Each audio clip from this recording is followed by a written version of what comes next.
acho que do ponto de vista da comunicação, acho que o resultado da entrevista foi claramente positivo para a Procuradora-Geral da República. Acho que foi a Miguel Pinheiro que disse aqui na Rádio Observador que a Procuradora-Geral saiu muito melhor do que entrou. Sim, quando entrou. Sim, hoje no Bom, o Mau e o Vilão. Exatamente. Portanto, eu concordo em absoluto com essa ideia. Ou seja, ouvimos uma Procuradora-Geral da República clara, segura, confiante, o oposto da imagem que temos de Lucília Gago, que geralmente costuma falar até de costas para as câmaras, uma coisa extraordinária, mas o oposto daquela imagem da insegurança, do nervosismo, o perfil típico de uma pessoa tímida, uma pessoa muito tímida que não está bem com os holofotes que um cargo destes carrega. Quase ao ataque, Luís. Sim, muito ataque. Mas mesmo assim, deixa-me só dizer uma coisa. Eu mesmo assim continuo sem perceber por que razão é que a doutora Lucília Gago aceitou este convite se não gosta da exposição pública. Continuo a não perceber porque é que aceitou ser Procuradora-Geral da República. Mas enfim, vamos deixar isso de lado. Porquê que aceitou ser Porque é que aceitou Procuradora-Geral se não gosta da exposição pública? Eu não consigo compreender isto. É um dos cargos com a maior exposição pública do país. Toda a gente sabe disso, quer dizer, não sei, enfim, isso, não vamos por aí, era só um comentário passando, mas também deixo aqui outra pergunta, é que se a doutora Lucília Gago é realmente segura e confiante a comunicar, como foi? Por que razão é que não deu a entrevista mais cedo? Ou porque é que não deu outras entrevistas logo destes 6 anos de mandato? Porque tem outra noção do que deve ser o cargo. Tem uma noção muito original do que é que deve ser o cargo e não é uma noção boa para um Procurador-Geral de uma democracia liberal. E o ponto estruturante é um pouco esse, é a razão como o Ministério Público se lida com o escrutínio externo.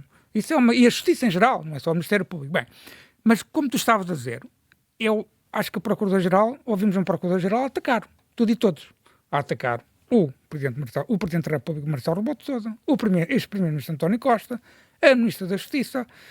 No entanto, essa imagem também deixou claro que Lucília Gago é uma espécie de ilha isolada. Ela está a lutar, sim senhor, está a querer atacar tudo e todos, mas também demonstra que é uma pessoa que luta contra tudo e todos porque não tem a confiança de ninguém. Ou seja, não tem a confiança do Presidente da República e, aparentemente, não tem a confiança do Governo. Agora, acho que a Procuradora-Geral explicou muito bem os 2 pontos que muita polémica causaram. O célebre parágrafo, explicou muito bem que o fez por uma razão de transparência, foi bastante clara, e eu concordo com ela. Acho que aquele parágrafo tinha que lá estar. Nós jornalistas, iríamos inevitavelmente descobrir, passado um dia, ou 2, ou 3, que existia aquela certidão. E, portanto, Lucília Gago seria criticada por aqueles que a criticam agora, por ter publicado aquele parágrafo, seria criticada por não o ter divulgado.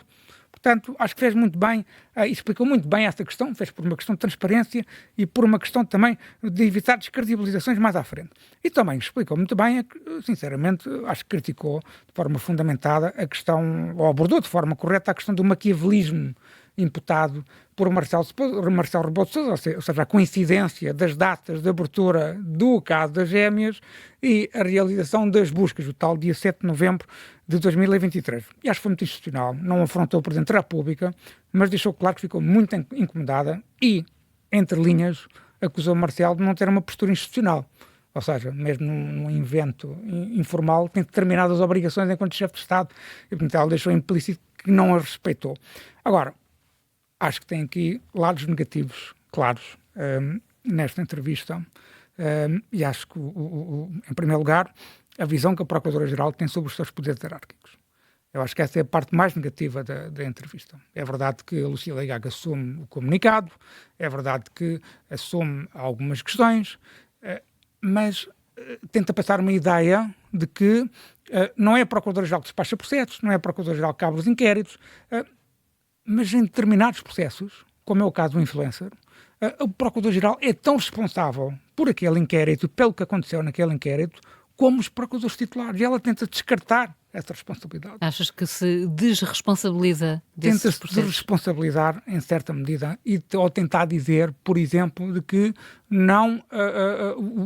por exemplo, olha, a certidão para o Supremo Tribunal de Justiça foi um expediente, passou por aqui, e depois foi para o Supremo. É verdade, tem a minha chancela, mas tenta passar uma imagem de que ela não tem nada a ver com isso. Que é quase administrativo. Exato, o papel quase dela. como se fosse administrativo, quase como se fosse uma burocrata. O Procurador-Geral da República tem imensos poderes. Eu aqui vou ser bastante claro e incisivo. Aquelas buscas em São Bento não se poderiam ter realizado sem a autorização de Lucília Gago. Isto é claro, a lei dá-lhe esse poder. Ou seja, os procuradores não podiam realizar aquela busca, os procuradores do Departamento Central de Investigação e Ação Penal, para as pessoas perceberem, para os jovens perceberem, é um organismo que faz parte da Procuradoria-Geral da República. O diretor do CIAP responde diretamente à Procuradoria-Geral da República. E, portanto, o diretor do CIAP teve que explicar antecipadamente a Lucília Gago porque é que iam fazer aquelas buscas, quando. Não era uma opção. Não é uma opção. Tinha mesmo Isto que não passar é uma pela opção. Procuradora. Vou-te dar o exemplo de Joana Marques Vidal. Antes do CIAP, do Procurador Rosário Teixeira, promover junto do juiz Carlos Alexandre a detenção de José Sócrates, que era um ex-primeiro-ministro, Joana Marques Vidal foi informada antecipadamente. E perguntou e questionou porque é que tem que fazer esta diligência, que provas é que tem. Isso foi tudo devidamente informado. A Joana Marques Vidal teve conhecimento e concordou com aquela detenção, porque entendia que havia razões para promover a mesma. Ora, Lucília Gago tenta passar uma ideia, e lá está a diferente visão sobre os poderes hierárquicos, de que não tinha que fazer isso. Tem, sim senhora. Com certeza que tem. Isso é profundamente errado. E Lucília Gago é o calcanhar de Aquiles que tem em todo o seu mandato. É a própria forma como ela não liderou o Ministério Público. E isso aqui ela confirma essa visão nesta entrevista. E depois, sinceramente, acho que do lado do ponto de vista político, porque o Procurador-Geral da República, sendo um cargo de nomeação política, o titular tem que ter sempre uma visão política sobre as coisas, na relação com os outros poderes, e nomeadamente na relação com os órgãos de soberania, como o Governo, por exemplo, tem que ter sempre uma capacidade de análise política. E é um desastre político o ataque que a Procuradora-Geral da República faz à Ministra da Justiça. Não, em primeiro lugar, do ponto de vista formal, a Ministra da Justiça não fez nenhuma avaliação, nem entrevista que nos deu, ao mandato de Lucília Gago. Estipulou um perfil para o passado. Estipulou um perfil para o futuro. Mas quando diz que é preciso arrumar a casa, não está implícito uma crítica? Com certeza está implícito uma crítica, e a própria assume essa crítica indireta. Mas ela não faz uma avaliação no sentido de dizer que foi uma boa ou má Procuradora-Geral, etc. Ou seja, do ponto de vista formal é importante. Ou seja, tem uma ideia de que no futuro é preciso ter um líder com um perfil diferente. É preciso ter uma liderança diferente, olha, com uma visão dos poderes hierárquicos também diferente. É a única parte da entrevista em que a Ministra admite, por exemplo, mexer na lei para que se clarificar os poderes hierárquicos, coisa que a própria Lucília Gago também defende, diga-se passagem, porque a propósito daquela diretiva que é contestada pelos sindicatos dos magistrados do Ministério Público. Bem, mas aqui a questão não é essa. A questão é a doutora Lucília Gago ligar essas críticas da Ministra da Justiça a uma espécie de cabala e de conspiração contra o Ministério Público. É bastante claro, ao longo de toda a entrevista, que a Ministra da Justiça não se revê no Manifesto dos 50. Nem diz uma palavra sobre o Manifesto dos 50. Este governo, o Primeiro-Ministro, não recebeu, com holofotes, os subscritores do Manifesto dos 50. Aliás, diga-se de passagem que o Presidente Marcelo Rebelo de Sousa, que é especialista nessas matérias, também não. Recebeu-os, alguns subscritores, ao fim da tarde, um sábado. Pronto. Ou seja, o Governo não tem a mínima proximidade com o Manifesto dos 50, por exemplo. Parece que é aquilo que está na cabeça da doutora Lucília Gago, com os sucessivos subscritores na praça pública a pedirem a sua demissão. Uma campanha orquestrada. Uma campanha orquestrada, e também membros do Partido Socialista, em conjugação com esse Manifesto dos 50, constantemente a atacar o Ministério Público. Mas isso é uma questão, isso é uma realidade, isso é um grupo. Aliás, dentro do próprio Manifesto dos 50, há uma facção radical e populista, liderada por Rui Rio, liderada por Santos Silva, liderada por Ferro Rodrigues, no qual muitos daqueles subscritores também não se revêem, diga-se passagem. Mas pôr tudo no mesmo saco é um erro político. Este governo e a Ministra da Justiça, quando deu a entrevista, falei em nome do governo, não quer mexer na autonomia do Ministério Público. A autonomia externa é para se manter como está. Exatamente assim. E estas críticas, a forma como a Procuradora-Geral liga a Ministra da Justiça a estas críticas do Manifesto dos 50, parece que o Governo quer pôr em causa a autonomia externa do Ministério Público. E não é verdade. E, portanto, desse ponto de vista, eu acho que é um erro da parte da Procuradora atacar, como atacou, de forma tão violenta, a Ministra da Justiça. Porque me parece que Rita Alarcão Júdice deu uma entrevista que me pareceu ponderada, equilibrada, e a Procuradora-Geral não ganha nada em atacar o Governo.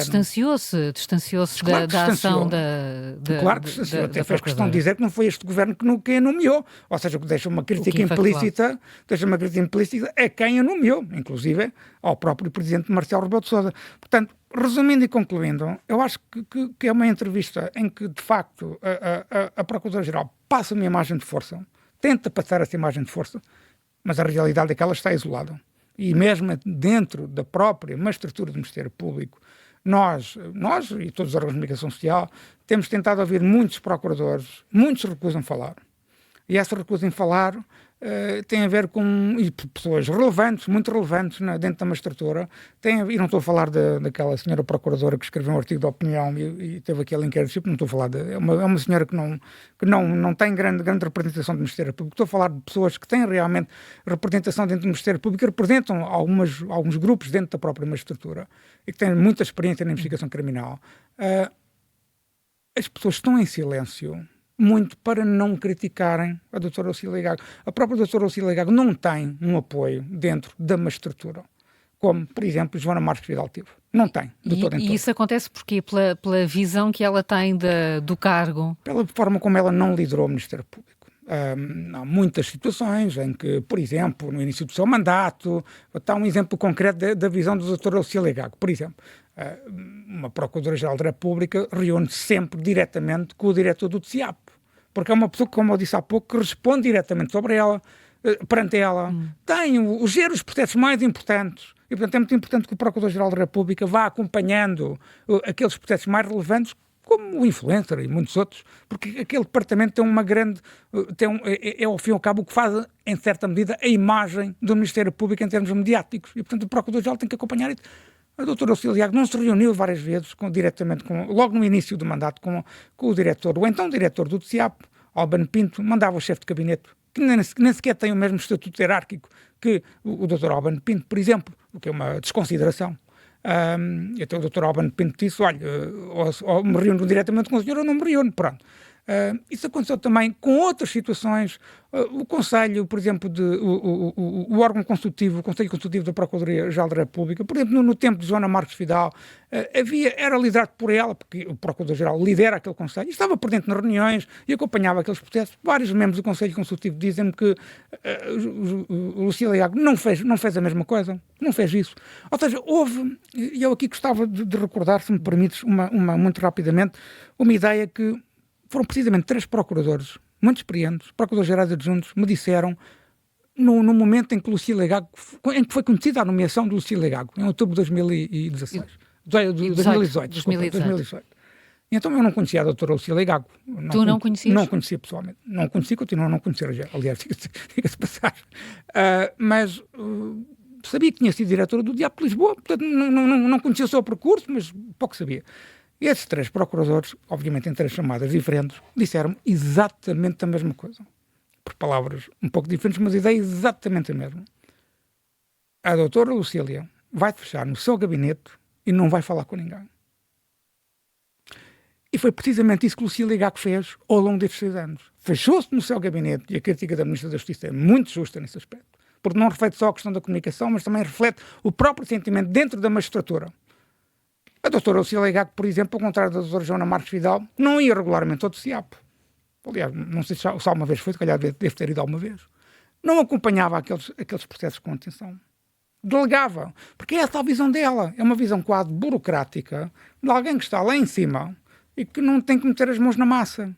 E as coisas não são assim. O Procurador-Geral tem poderes, vastos poderes, imensos poderes. Pode, por exemplo, se a doutora Lucília não concordava com aquelas buscas do influencer, podia ter avocado o processo, podia ter tirado o processo àqueles 3 procuradores, podia ter distribuído a outros procuradores, podia-lhes ter feito imensas perguntas, coisa que aparentemente parece que não fez. Por que razão quais são as provas indiciárias que vocês têm? O que é que se passa aqui? A questão, uma coisa que, por exemplo, também não me sai nada bem, na questão das escutas a João Galamba, que aparentemente terão demorado 4 anos, aquela explicação também não faz sentido.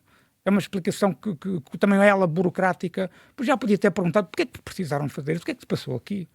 Ou seja, ela não participou, não agiu, não exerceu os seus poderes. E essa, na minha opinião, é a principal, é a parte mais negativa da entrevista. Luís, se esses procuradores adjuntos te disseram isso a ti, os políticos que a nomearam para a procuradora também saberiam que seria esse o perfil da responsável? Carla, tu és testemunha que eu tenho dito várias vezes que o presidente Marcelo Rebelo de Sousa e o primeiro-ministro António Costa são os principais responsáveis também por esta razão. Há uma responsabilidade política de Marcelo e de Costa ao terem nomeado esta senhora. Aparentemente, o que na altura existia, a ideia que existia na altura e que persiste, é que António Costa e Marcelo Rebelo de Sousa não gostavam do perfil demasiado popular de Joana Marques Vidal. Daí ontem, parece-me a mim que é essa a ligação, daí ontem a doutora Lucília ia começar por dizer que não gosta de estrelato, que não gosta dos holofotes, não precisa do culto de imagem. Isso liga um bocadinho com aquele sentimento que António Costa e Marcelo Rebelo de Sousa parece que tinham sobre Joana Marques Vidal, que era uma pessoa que gostava muito de ser popular, andava muito no espaço público, que é uma questão, do ponto de vista factual, falsa. A Joana Marques Vidal deu 2 entrevistas ao longo do seu mandato. Também não deu, afinal, também não deu muitas, mas não a visibilidade muitas, mas tinha visibilidade porquê? E aqui é que está a diferença. É que, em primeiro lugar, não falava de costas para as câmaras, já agora, é um pormenor importante. Em segundo lugar, quando havia momentos em que justificava que o Procurador-Geral da República emitisse uma posição, ela emitia, falava. E era isso que, se calhar, que o Presidente da República e o Primeiro-Ministro não gostavam. Então, escolheram, por indicação da Ministra Francisca Van Duna, o Primeiro-Ministro António Costa parece que até tinha outras pessoas, mas escolheu uma pessoa com este perfil discreto. É isso que ela gosta de enfatizar agora, que é um perfil discreto. O problema é que é tão discreto, que depois não fala nos momentos certos, não lidera a magistratura. E, por exemplo, só para terminar, a questão da política de comunicação. Diz que começa por dizer, lá está uma visão burocrática, que duplicou os elementos do Departamento de Comunicação, da assessoria de imprensa. Eu devo começar por dizer que os 2 assessores de imprensa que lá estão, a Sandra e o Zé, são pessoas muito competentes, não têm causa, ok? Agora, os assessores fazem aquilo que os deixam fazer. Tão simples quanto isso. Basta ir ver o site da Procuradoria-Geral da República, dos comunicados do site da Procuradoria-Geral da República, para perceber facilmente que no mandato de Joana Marques Vidal houve regularmente comunicados da Procuradoria-Geral da República sobre processos que tinham relevância mediática. E agora, basta ver 2023, 2022, vamos ver quantos comunicados é que lá estão. Lembra o teu artigo, Luís?